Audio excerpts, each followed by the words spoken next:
So I should be really careful, and I should really, I don't know, dedicate my everything that I have as a musician to those audience, because I can bring back memories and of joy, and I can soothe their wounds. I have that power, and that I had that power, but I was just using it to, satisfy my ego to that point. I was just playing the high notes just to, be the hey, dig me kind of thing.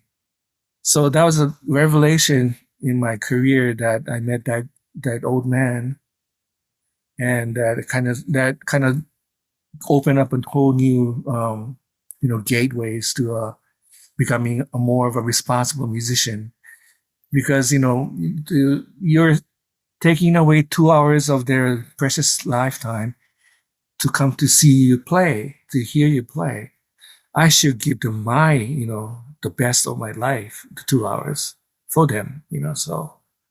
Hello, everyone. Welcome to the Louis Dowdeswell Podcast. I have one of the greatest trumpet players in the world with me on Zoom here. It's the fantastic Eric Miyashiro from Tokyo. I'm so honored to have him on the show. And yeah, thank you so much for coming, man. How are you? Thank you, Louis. It's an honor to be here. Fantastic. Thank you very much. So Eric and I have met three or four times. We actually bumped into each other a couple of times randomly at an airport. Actually, I don't remember which airport it was, but we just happened to be on like gates next to each other, which was very strange. But it was funny. I didn't find it very difficult to spot you with your hair and all that sort of thing. You stood out nicely for me. So I was like, that can't be Eric. That's Eric. Anyway. So yeah, that, and then we played together an awesome gig with Ryan Quigley and Andy Greenwood in Budapest, Hungary, back in something like 2017, 2018. There's a vlog on my YouTube channel about that. And then we also saw each other with Wayne Bergeron in 2019 in Japan, in Tokyo, where we were playing. I was playing with a big fat band with Wayne, and Eric was a fantastic guest, or a fantastic host, I should say, to his country. Took us out for fantastic barbecue, and we went to an izakaya and had some. I think I had some raw horse, which was awesome. Yeah, we kind of tricked you into eating that, right? Yeah. We didn't tell you what it was. Well, I loved it. It was a great trip, and Eric has become a good friend, and haven't seen him for a few years since COVID. So it's good to catch up here. How are you doing, man? I'm doing very good.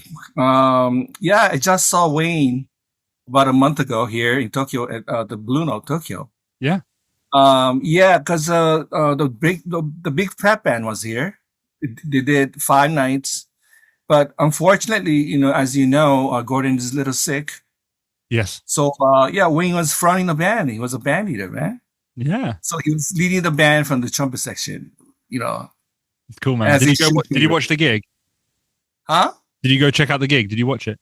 I sure did, and I got to sit in on one tune, and I could only spend about half an hour with Wayne, but we did the 4 Trumpet Legends. It's a new band that I formed. Huh. It's me, Wayne, Adam Vizzuti, and Jose Shibaha. 4 Trumpet and Rhythm section. It's like a tweaked up chase band kind of thing. We did that last year. So I was fortunate enough to spend some time with Wayne, and like as we've talked about it, Ryan Quigley. I just saw him a couple of weeks ago, and it was so nice to see those guys, man. Yeah, Ryan's the awesome. brotherhood of the lead trumpet players, the craziest people on planet Earth. That's awesome. Yeah, Ryan's. I actually went to Ryan's house the other day and had a good chat, hang out with him and his kids and my kids. They all got on real well. And it's funny actually. That'll take me to my first story. When we were in Budapest, you had a pouch of mouthpieces, and there was one mouthpiece. You can tell us the story about the mouthpieces, but there was one mouthpiece in particular, which is the Maynard Ferguson MF1 Giardinelli mouthpiece. That we'll go straight into the trumpet gossip here, but Ryan Ryan has been looking for one of those mouthpieces for like 20 years, and he sent me a photo the other day to say that he's finally found one. So if anyone else that listens to the podcast has an MF1 mouthpiece, Giardinelli, they want to get rid of, then I'll buy it off you and send it to Ryan as a backup. But anyway, let's talk about that mouthpiece pouch. What was in that mouthpiece pouch? It was pretty awesome. Ever since I started playing trumpet, I was really fascinated about the brass instrument in general, how it worked and what the mouthpiece did and all the stuff. My junior high school was located right across the street from this music store with a very well-equipped repair shop in the back. So I would cut class, skip all the history and physical ed and spend, a couple of hours in the repair shop with the repairman there. And he would teach me how to, what all these parts did. And I started to tweak, like shave, drill the holes and make the mouthpiece shallower and things like that. I got into mouthpiece tweaking when I was like 14. So the fascination with the mouthpieces started really early for me. So naturally, when I got into Maynard Ferguson, I did my research. I got to ask him when I was in high school. I got to meet him when I was in a senior in high school, and I got to spend about 15 minutes with Maynard talking about the mouthpieces. Oh. And he gave me a rundown of what he used in his career. So I spent the next 20 years trying to locate all these mouthpieces that, was associated with Maynard. And I have a huge collection chronologically, from what he started when he was in the Kenton's band and what he ended up playing on the last gig. So I had this big pouch of mouthpieces, and I had to show this to you guys, you and Ryan, man. So I brought that to the Budapest Maynard tribute gig. And, in the bus, you guys played the mouthpiece on the gig. Oh man, I went a bit crazy on that gig, yeah, because I remember saying to you I think I played Round Midnight, Give It One. We actually played Maynard Ferguson, and I remember saying to you every single time we were in the rehearsal, I said, "Which mouthpiece did Maynard play on this tune?" And you were like, "It's this one." So I'm going to play that mouthpiece. It all got a bit silly, really.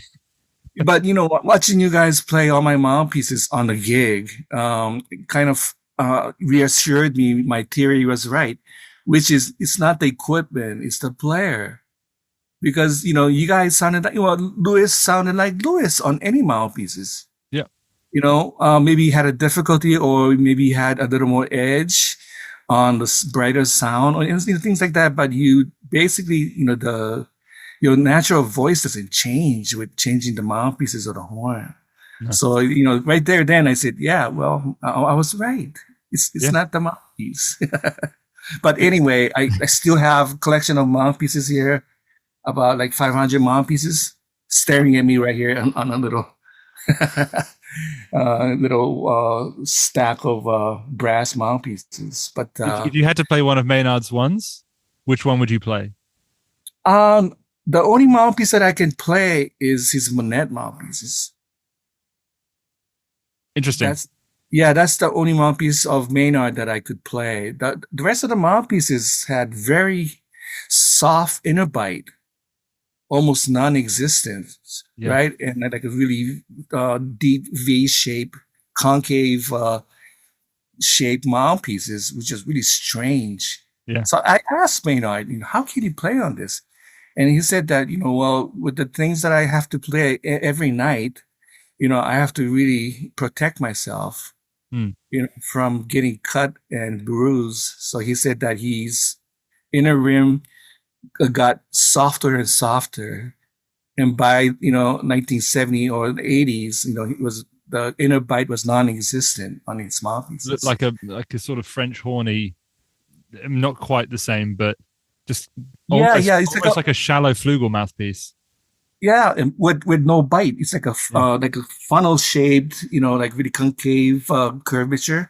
Yeah. And after that, I got to sit in with Maynard's band in 1980, No, 94 in Tokyo. And again, we were talking about the mouthpieces, and I noticed that he was playing on a Monet. And I asked him, why did you change? And he said, when I got older, my lips were a little more not as elastically, he said, his chops were pretty beat up, scarred up a little bit from all these years of pounding. So he said that he found that, having the no more, the edge, a little more edge defined inner edge on the mouthpieces helped him play. So yeah, that makes sense. Something to kind of grip to, right? Right, exactly. Yeah, it's funny, Eric. We just had a little precursor to this podcast to talk about what we were going to talk about, and we said I was interested in all these big ideas of intention and motivation, and within 5 minutes, we find ourselves talking about mouthpieces. We can't help ourselves. Trumpet players, man. Oh my God. Yeah. Trumpet players. Yeah, man. That's cool. Well, why don't you tell us a little bit about your experiences with Maynard, and any stories that you have about your time with him. You said you played, 3 or 4 gigs with him, and tell us what that was like. Oh, okay. I discovered Maynard when my dad bought the Live at Jimmy's album, the double album, MF Horn 4 and 5. And he bought that and he gave it to me. He gave me like a stack of albums when I started to play trumpet. And he said, check these out. And it was Chet Baker, Maurice Andre, Chicago Symphony. It was Harry James, right? Wow. And a Maynard. So that's, a nice example of, all, great trumpet players, right? So I started to listen to them. And when I heard Maynard's album, it was, revelation, it was like discovering God, it's a whole moment. And I spent I was listening to the album till like 5 a.m. I started listening to it about like 9 p.m. and I kept repeating the album over and over. So anyway, I was really into Maynard. And when I was in high school senior, there was a band that was sponsored by McDonald's. And it was 2 high school students from each state of the United States. And by audition, and we would meet at the Carnegie Hall in New York, and we would make like a marching band, a wind ensemble, and we would audition again and get a jazz band. So anyway, we did a concert, and the guest was Maynard. And man, I was like, oh man, I finally I will get to meet my God. So came the day of the gig, but there's no Maynard at the rehearsal. His plane was delayed.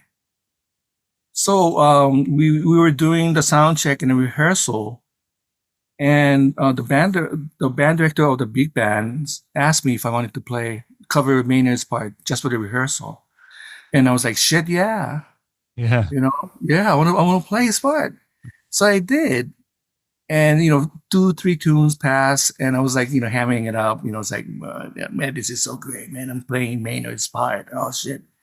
And that one of the tunes got finished, and there was dead silence except this one person clapping from the back. And I looked back, and it's Maynard standing there checking me out. And man, I was so embarrassed because I was like hamming it up. I was like, doing all that Maynard shit, right? I was like trying to copy him.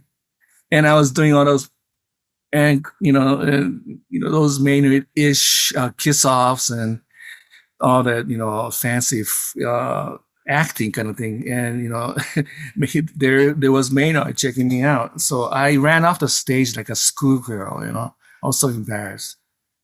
So anyway, the rehearsal was over, and I mustered up my courage to go and say hi to Maynard. And he said, "Hey, kid, when you graduate, why don't you, contact my manager, see if you can audition for the band." Yeah. And I was like, "Oh, okay, yeah, okay." And I was thinking, man, I bet he says that to every kid in the world he meets. So I didn't take him seriously. So 2 years passed. I'm at Berkeley, and I got to see Maynard again. And he saw me. He recognized me. He said, and he pointed at me. He said, "Why didn't you call me when you graduated?" So he was serious. He wanted me to audition for the band. Huh. Yeah. So anyway, after that, I would bump into him at the jazz festivals and whatnot, and he would always ask me to sit in, and when I could play when the band came over here to Tokyo, he asked me to cover. He asked me to play 5 nights.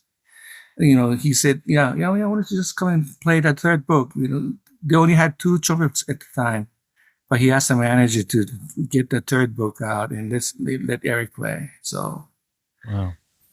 Yeah, so he was always gracious and encouraging, and just nothing but positive, comments coming from that man. It was, and as when you watch him play on stage, there's nothing but joy coming out of his, the demeanor and his sound. Okay, So this is interesting because I've been wanting to ask someone about this for ages. You could watch Maynard with a level of skepticism, and I'm sure many do, right? You could watch him, and you could think, look at this performative acting, all this messing around, these double C's with the whip off and the,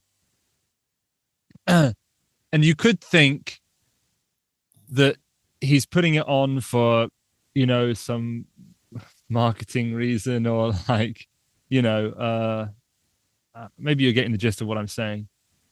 But the more I speak to people about this, the less skeptical I am of all of that, and the more I feel like that's exactly who he was, and he just did what he wanted to do on stage, and was probably at his most authentic in that situation. Do you think that's a fair comment? very, yeah, very accurate. But when I joined Buddy's band, Buddy told me a bunch of stories about Maynard, and he said that when he saw Maynard in the 50s, the famous Birdland Dream Band and stuff like that. Yeah. He wasn't like what Maynard was like in 70s or the 80s. He just played it bebop, and he just played the parts, and when the music industry kind of turned into more of a entertainment, I guess, based concerts and stuff. When the TVs and the recordings were more of a thing. But he said that he noticed that Maynard started to do all that, fancy, the positioning and the waving and dancing and stuff. Yeah. And people loved it. Yeah. And Buddy said that there was nothing against that's not my thing, but for Maynard it works because the trumpet, the nature of the instrument is very cocky instrument, right? Yeah. It's very assertive, and it's very aggressive instruments. So when you watch a high note trumpet player,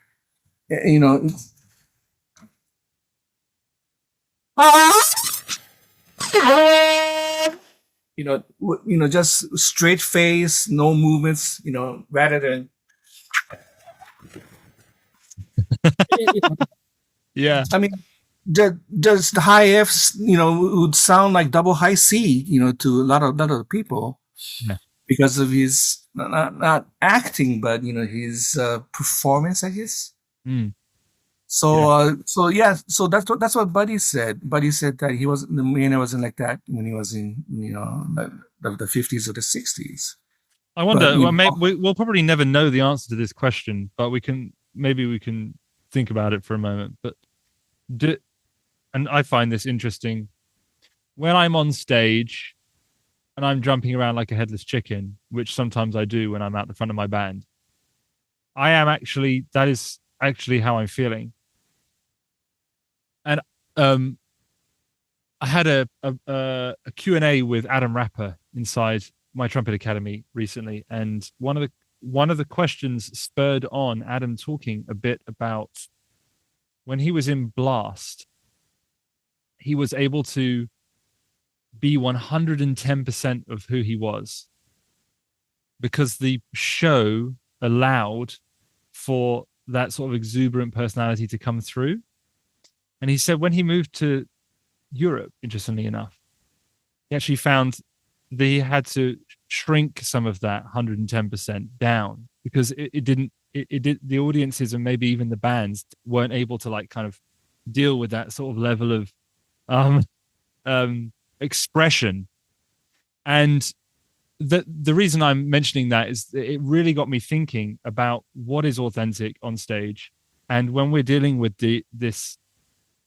particularly this high note, lead trumpety thing, was Maynard actually in the 50s? Do you feel like maybe it was possible that he was trying to fit in, kind of shrunk down a little bit? And then in the 70s, all of a sudden he came into his own. We'll probably never know the answer to that, but it's rather than the other way around, which is I need to show in the 70s and 80s that I'm moving with the times? Or do you think maybe it just aligned perfectly that actually Maynard was exactly that guy? You're absolutely right, Louis. I think he was always there, Yeah. Yeah, I think I so. love that. Getting back again to the Buddy Rich days. Yeah. When I first joined the band, I was 22. Yeah. And my thing at that time was to play the high notes, like as if it was so easy. So I didn't move. I didn't breathe, really like, when I didn't do none of those things. And I guess I wanted to make it look easy. So I was doing that for a couple of months, and Buddy called me in one night, and he said, "Hey, I want to talk to you." And I said, "Yeah, boss, what?" And he said that, "Well, you're playing lead trumpet, and the audience will expect, a more of a, like a Maynard-ish kind of thing from the lead players." Because he said that this is one of the quote that really kind of lives and it stayed with me for all this time. And he said that people listens with their eyes. So, the lead trumpet chair is a hot chair. So ham it up. Wow. And you don't have to do a Maynard, copy, but even if it's not difficult, make it look a little difficult. You don't want to see a circus act like a high wire, those people walking on that, and you don't want people, making that look easy, right? You want that have the suspense. Wow. Is he gonna make it? Is he gonna make it? Oh, he made it! Oh, so the next night we were playing something like something easy that ended on a high D. So I was playing the D, and I did one of these. One of these big, handoff on a D, and I got a little thing from the audience going, "Whoa!" Decided to clap at me just on the high D.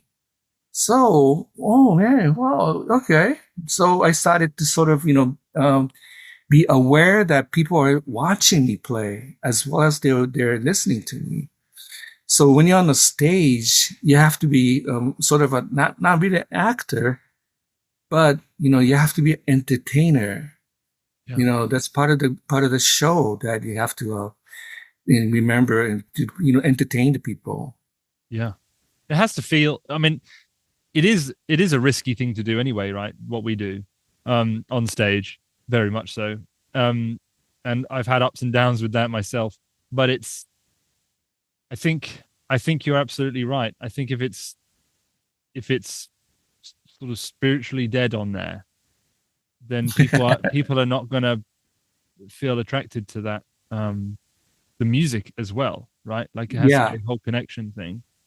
Huh. And one of the things that I got scolded by Buddy was that when I missed a note, when I messed up anything, and I would slam my horn onto the trumpet stand, or I would do do or I go and I would Punish yourself a little. a little, yeah, and kind of be down on myself. And Buddy again calls me and to say, "Hey, people don't want to see you struggle. So even if you missed a note, don't let them know. If you clam a note and you just keep smiling and grooving, and people will just think, hey, that was an interesting note, and the show will move on. If you act upon your mistakes, and that way you're keeping the audience to that point of the chart, and that's a rude thing to do." So he also said that if Eric, if you miss a note, just stare at the second trumpet player. The audience will say, and the audience will say, "Hey, Louis fucked up," or Louis made Eric fucked up. So so he said, you're hot. You're playing a really hot chair, a difficult chair. Yeah. So I mean, I understand, but don't let the audience know. Yeah. So that's one of the things that he was all about showmanship. And he was very hard on us and very difficult to work with, but understandably, because he wanted that 2 hours of the 24-hour that he hires you to be totally for the music, not not for your own, not for your your ego or your whatever that you wanted to prove or something. But it's your serving the music, right? Not yourself. Right, exactly. Yeah. And it's interesting. I've gone on a bit of a journey with this myself. I was one of those guys that threw my horn down, got angry, and it's fascinating because the reason that one might do that is to show almost a sense that they're aware of their misdoing, like, or their misgiving, and as a result that they care. I care. That's why I throw my horn down and I put on a grimacing face.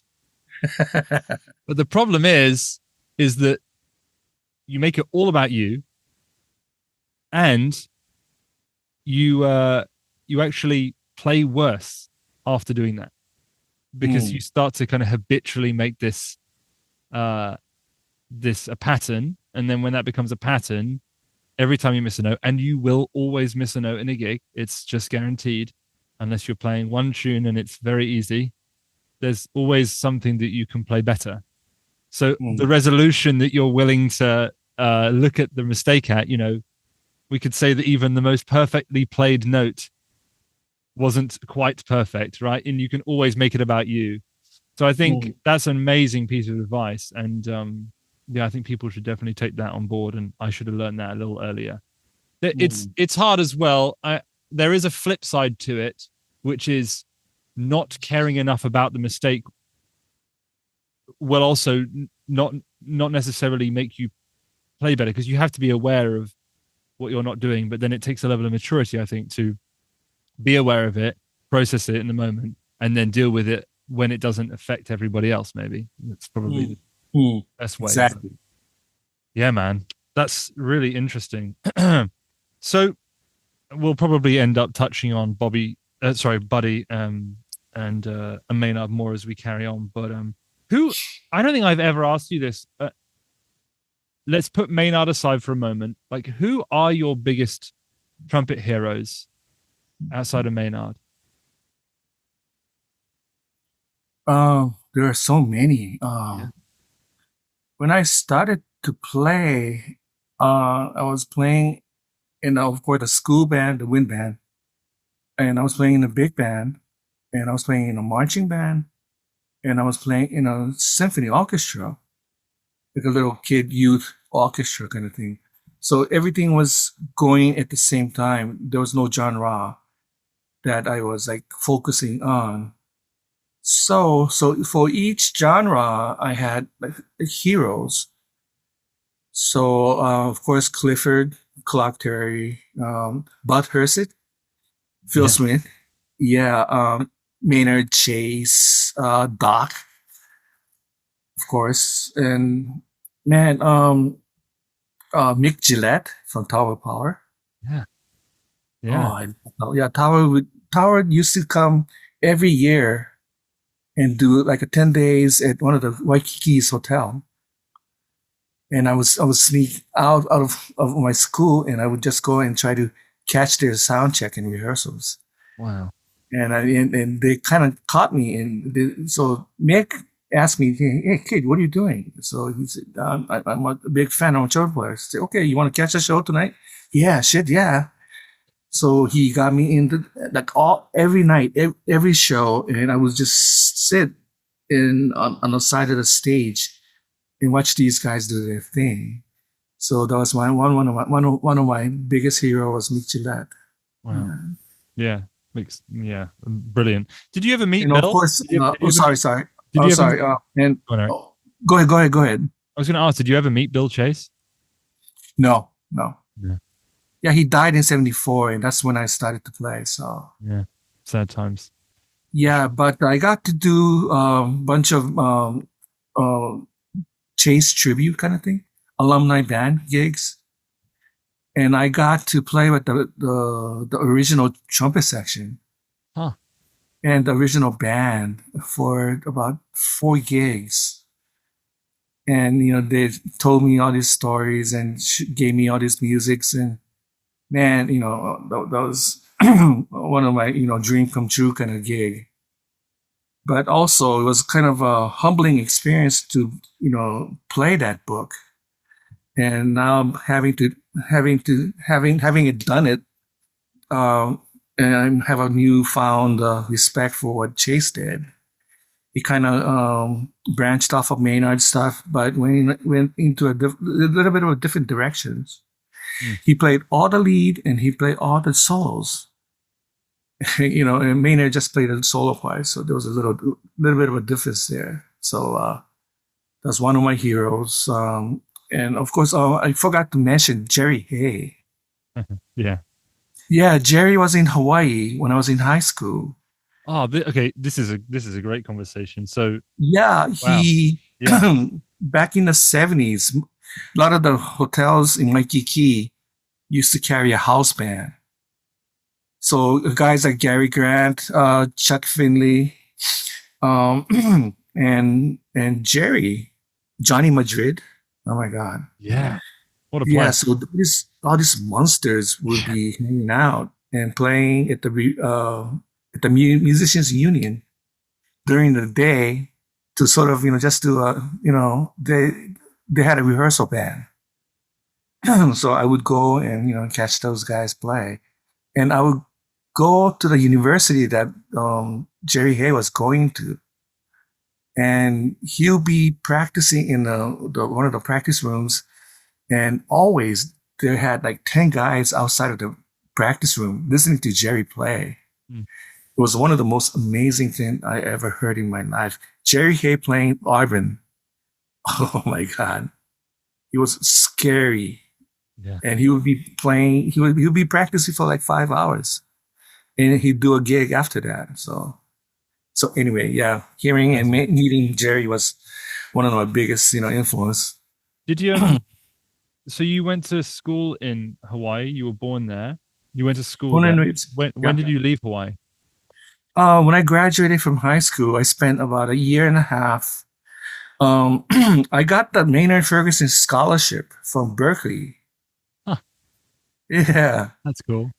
Yeah, full ride for 1 year. So, but I didn't have enough money to buy me a plane ticket. So I spent about a year and a half freelancing in Hawaii. Yeah. So I got to Berkeley around 82.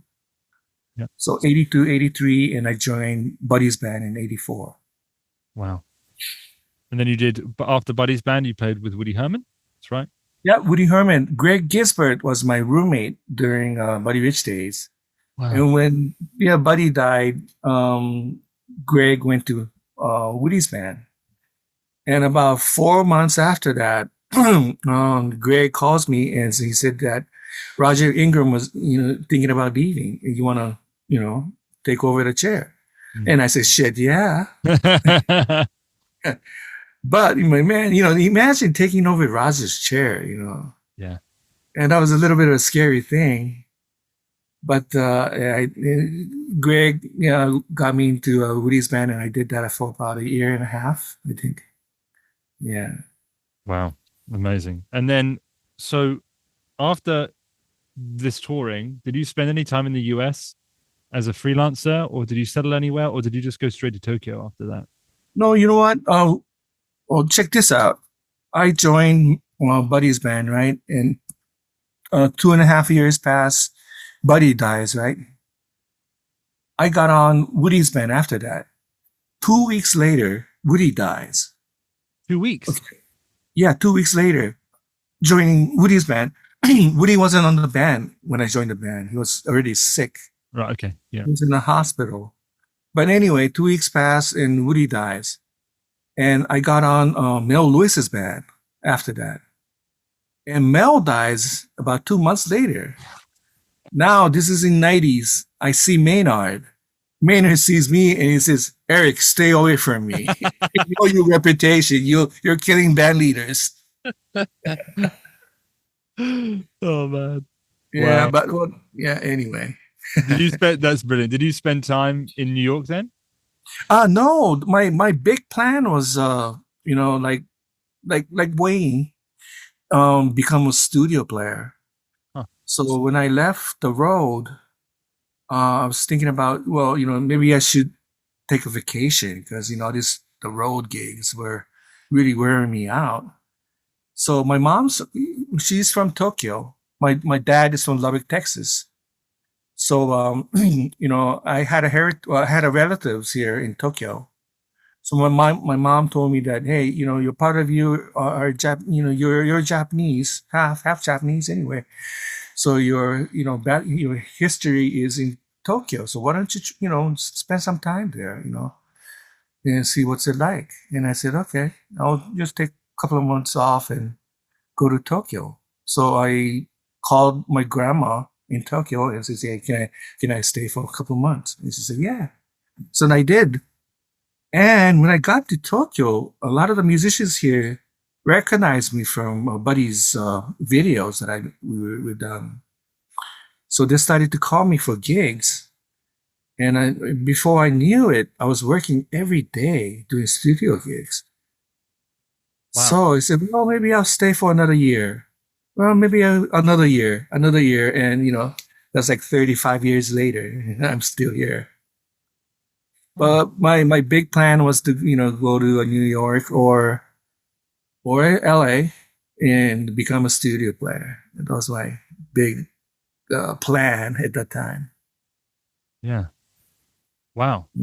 That's amazing that you just didn't, you just stayed. And I love that though, because I think people obviously they associate Eric with Tokyo, for sure, at least in my mind. I think that's what happens, but it's not really your original home.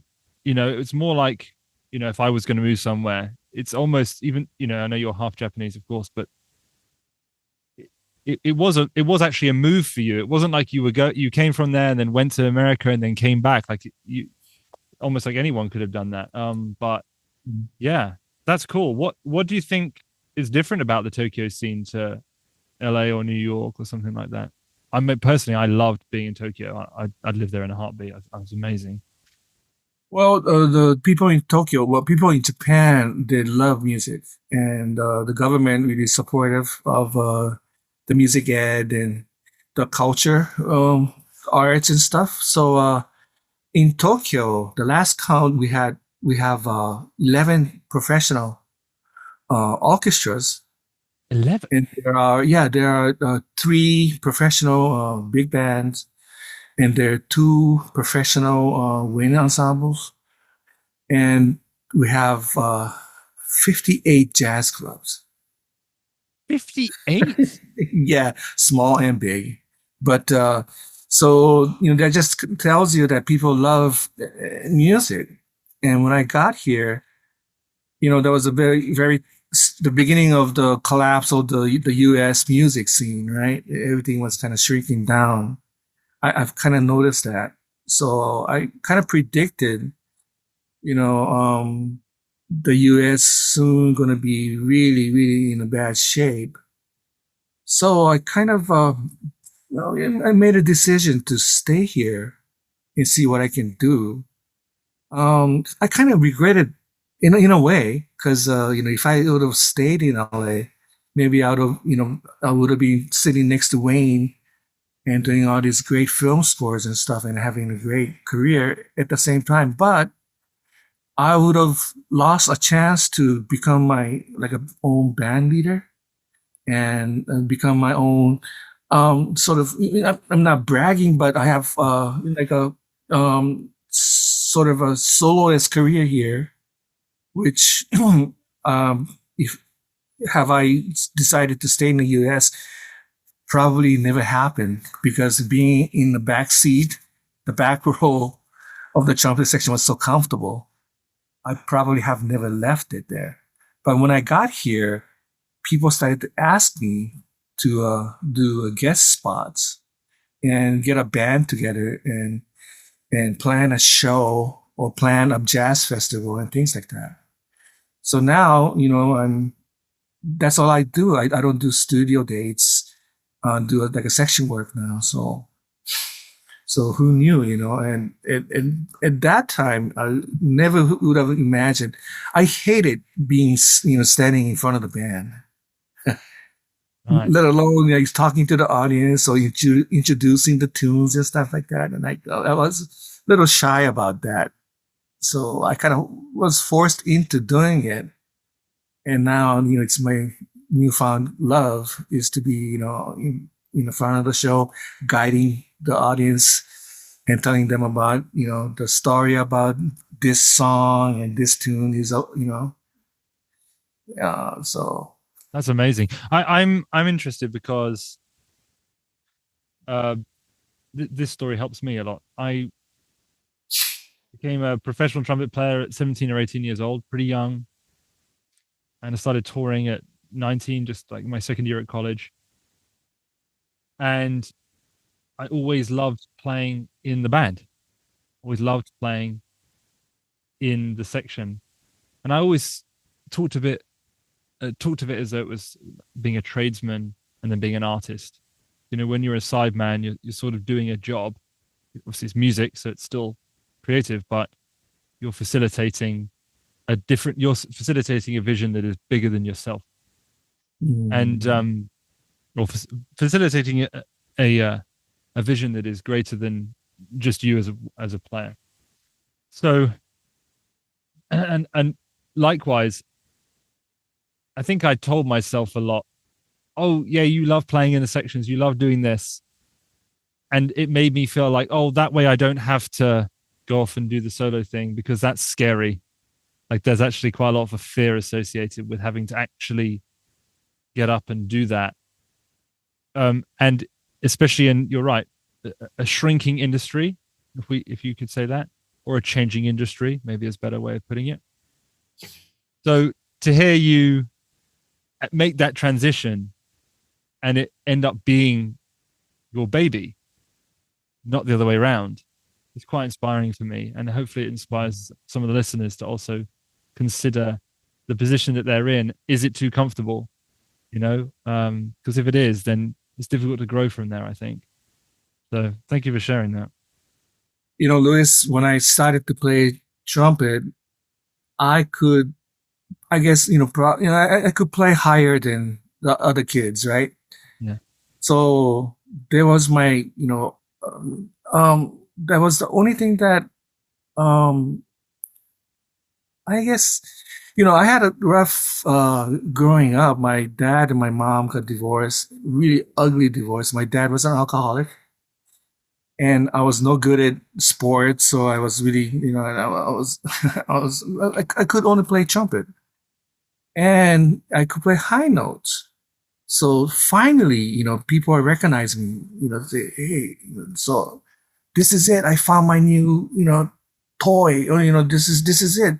So the high note thing became, I guess, I don't know, my sustaining thing to keep Purpose. going. The purpose, yeah, that's right, life purpose. Just to play high. So that's the first part of my career was just completely just high notes, self-serving high notes. Check me out. And okay, and now comes I moved to Tokyo, and still people are calling me for high notes. Can you play a double C on this last note on this track? And he says, yeah, I can do that. I can do that in your sleep. And I had that attitude. And one day my phone rings, and it's from a music store. And the guy at the music store said that there is an old man here that wants to take a trumpet lesson from you. And I said, oh, how old? And he looks to be like 80 or 90 maybe. And I said, what? Can he play? And he said that, well, the old man said that he used to play when he was young, but he wants to take a lesson from you. And I said, okay, fine. How about next Sunday? So I met up with that old man, and he just bought a brand new Bach and a mouthpiece. And he said that I haven't played him since I was a little boy. Wow. And we started the lesson. And, he could barely make a note up. So it took about half a year, I guess, for him to be able to play like a tune, like a simple melody. And one day after the lesson was over, and he said, okay, hey, you want to make it next Sunday again? And the old man said, no, probably not. I have to go to the hospital. And tell you the truth, I don't think I can come back. And it's, kind of a bad thing that's happening to me. And I was kind of speechless. I said, I didn't know what to say. I said, I'm sorry to hear that. But he said that, thank you, Eric. When I was a little kid, when I was a 9-year-old, and it was the end of the World War II, the America and the Japanese war. And he said that he lived close to like a Air Force airstrip. And by the end of the war, you may know that, they would recruit all these young kids anywhere and train them for a couple of weeks, put them on a plane with a bomb, one-way ticket, like a suicide missions, right? Aussie, yeah. Yeah, and he said he was in a town band playing a cornet and playing all this music to send those, suicide bomber young, pilots off to their death.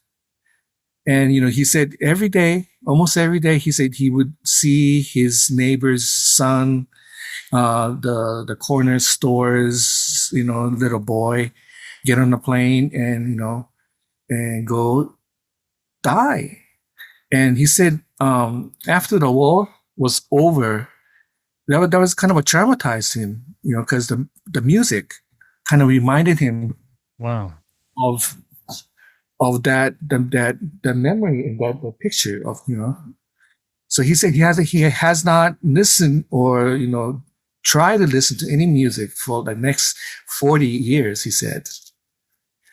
But he said by chance, he was at a music store and he saw a video of me playing, and he heard my trumpet sound, and he said something snapped, not snapped, but clicked in his head. And he said, I want to play again. So he talked to the music store, and he said, who is this guy, playing the trumpet on this video? And that's Eric Miyashiro. And he said, can I take a lesson from him? Okay, let's see, let me see what I can do. So that's how he called me, and he told me that it took me a while to get a sound out, but each note that came out, he said he started to remember his mom's cooking, his neighbor's dog, all the the visions on all these memories that he kind of locked away because of the sadness and the trauma that he experienced in the war days. So he said, "Thank you, Eric. Now I can I'll go to see my mom, and I can remember how she looked." So again, I was in tears and I was like speechless, man. But that experience taught me that you never know who is listening to you and what our music will inspire or will click to to anyone. You never know. So I should be really careful, and I should really, I don't know, dedicate my everything that I have as a musician to those audience, because I can bring back memories and of joy, and I can soothe their wounds. I have that power, and that I had that power, but I was just using it to satisfy my ego to that point. I was just playing the high notes just to be the hey, dig me kind of thing. So that was a revelation in my career that I met that old man, and that kind of opened up a whole new gateways to becoming a more of a responsible musician, because you're taking away 2 hours of their precious lifetime to come to see you play, to hear you play. I should give them my the best of my life, the 2 hours for them. So that was one of the biggest thing that I kind of experienced and changed my life. You mind me asking, how old were you when that happened? About 29, I guess. Does that Just before that 30 years old thing, right? Like, I think a lot of this stuff, I'm 31 now and almost 32, and a lot of things have happened to me similarly, to you, and I can resonate completely with that story. I haven't had the same experience, obviously, but that's amazing. Thank you so much for sharing that. I mean, it's a true sign of maturity when you understand how to serve, how to actually serve your talent or your gift or whatever it is that you're going to share with the world. It's much when I remember in my 20s, I was so stuck in financial side of it, making sure that there was enough money. Still, there's still obviously a concern for me, as it always is providing.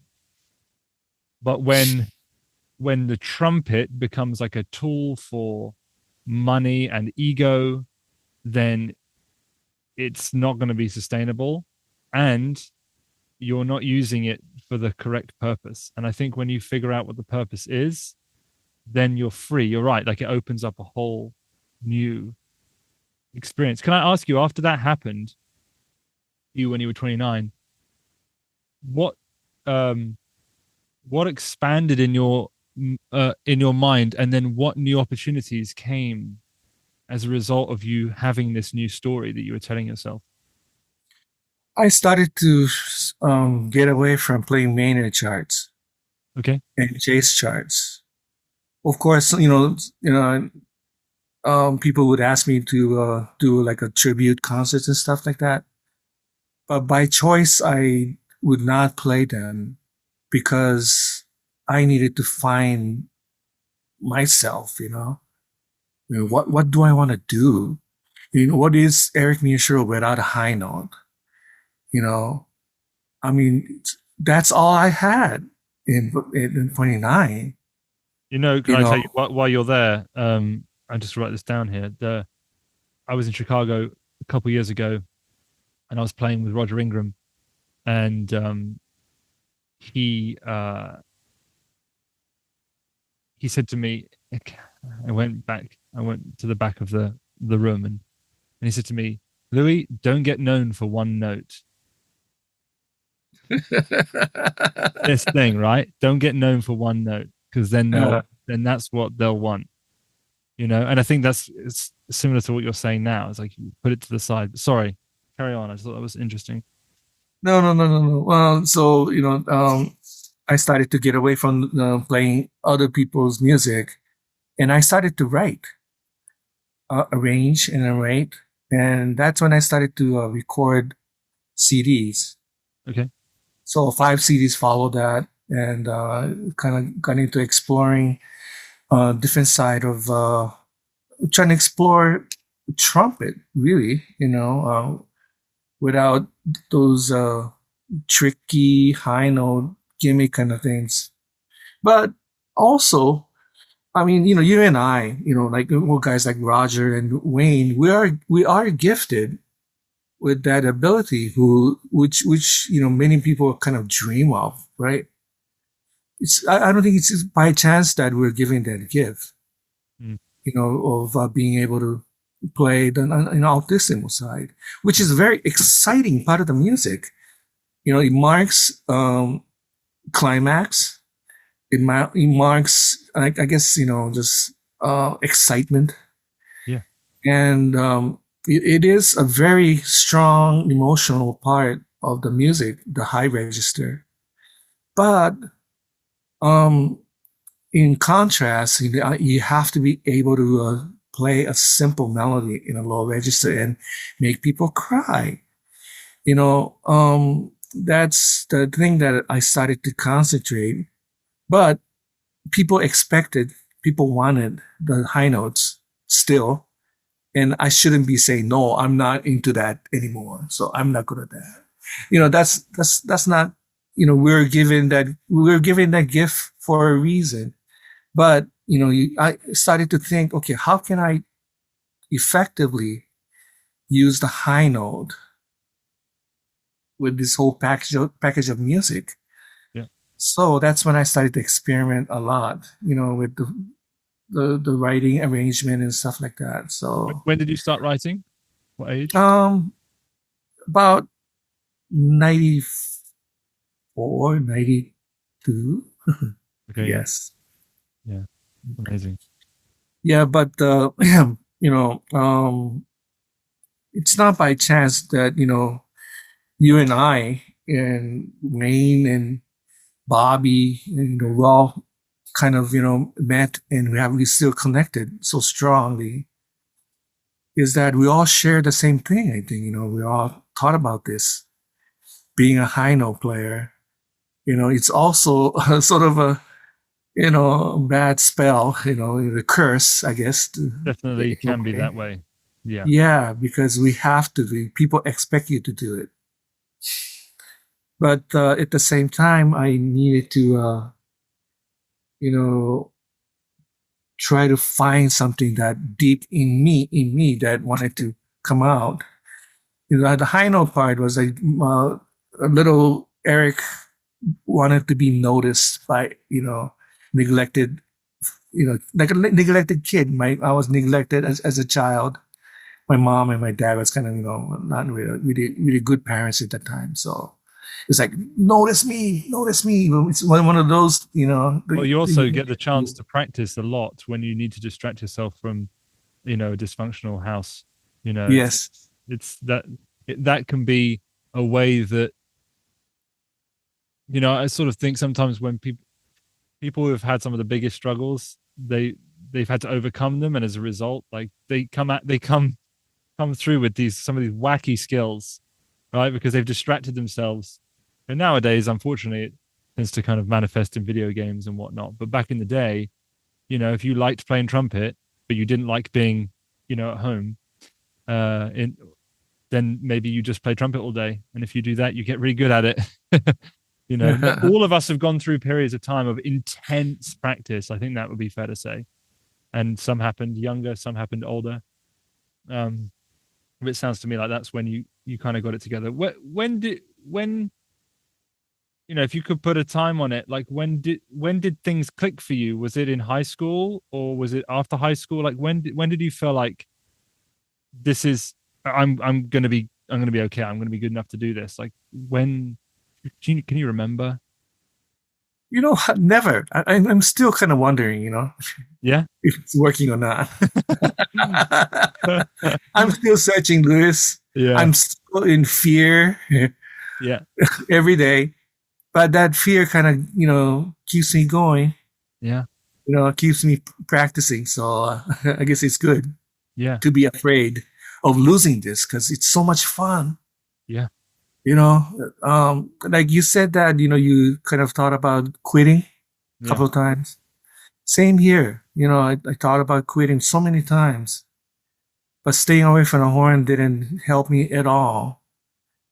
But, being on the stage and acting as if nothing was going bad kind of helped me to recover my, my hurt feelings and my lost motivation, discouraged soul, So the music, I guess, goes both ways. If you want to soothe and make people happy by playing for those people, they can give you back those happiness. And I could be soothed and I could be, saved by their applause and their smiles. So that's what kind of keeps me going. And I'm still scared every day getting on the stage, man, if I'm going to make it or not. It's a tightrope for sure. Yeah. Oh, It's yeah. tough. It's tough. But yeah, man. Wow. What a beautiful conversation. I really enjoyed this. I'm just wondering, a few little things here. What's can you hark back to your favorite musical experience ever? Have you got one? Playing or listening? You got one? Sorry, that's kind of on the spot question. Man, there are so many. Yeah. But I guess playing with Stevie Wonder, that was cool. Playing with Tower Power. I did Tower's tour, taking over Mick's chair. I didn't know that. That's cool. Yeah, I did that. But you know what? Those Buddy Rich days, that was I guess that I would have to say that was my best musical career experience. Yeah. Is playing with Buddy. Yeah. Yeah, because that band was unstoppable. And Buddy, although he's a very tough guy to work for, but he was all about music. And he really kept you in line and kept you humble in his way. But he was always encouraging in his own way. When I joined Buddy's band, man, I was not ready. I folded by the second week. I could not play any note. And I called Bobby Schuin at 3 a.m. asking for help. I didn't even know Bobby at that time, but I got Bobby's phone number from my former teacher. And I called him and he said, "Bobby, help. my chops, I can't make a sound."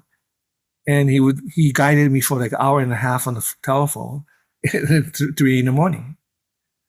But that's where I kind of learned my weakness. And Buddy kind of waited for me to grow into the book. So that is a tough book. I mean, Buddy didn't speak at all between tunes. Wow. And everything was so aggressive and hard pounding charts.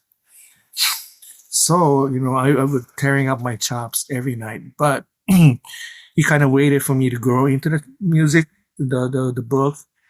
And then he started to really yell at me and, tell me what I was late and I was, too slow, things like that. Anyway, so that was an adventure, man. No, that was, Buddy Rich days. Yeah. Yeah. Good answer. Love it. Amazing, man. Well, I don't know. I think that's a lot to digest for people. I think that's in a good way. I think maybe we'll do a part 2 at some point if you're up for it. But I absolutely love that conversation. I thought it was very heartfelt and full of soul. So thank you so much for coming to the podcast, man. And yeah, we'll stay in touch. Maybe we'll do another one sometime. What do you think? Yeah, Louis, thank you, man, because I have never spoken about these on trumpet related things, on interviews that I have done, and I kind of it was nice to kind of go back in history and remember all the old man and all those things that I've experienced. But Yeah. thank you, Louis. And I gotta tell you, man, you're my hero. I just love who you are, and I just love your music in general. You're the next generation of a musician, man. You're like the iPhone 17 of trumpet players. Well, none of it would ever have been possible without you guys, and you guys are still the shining light. So, thank you for the inspiration you've given us. And thank you, thank you for try giving humbly back. carry it on if we can. Oh yeah, I'm sure you will, man. Awesome. Thank you, man. I really appreciate it, and we'll All right, speak Luis.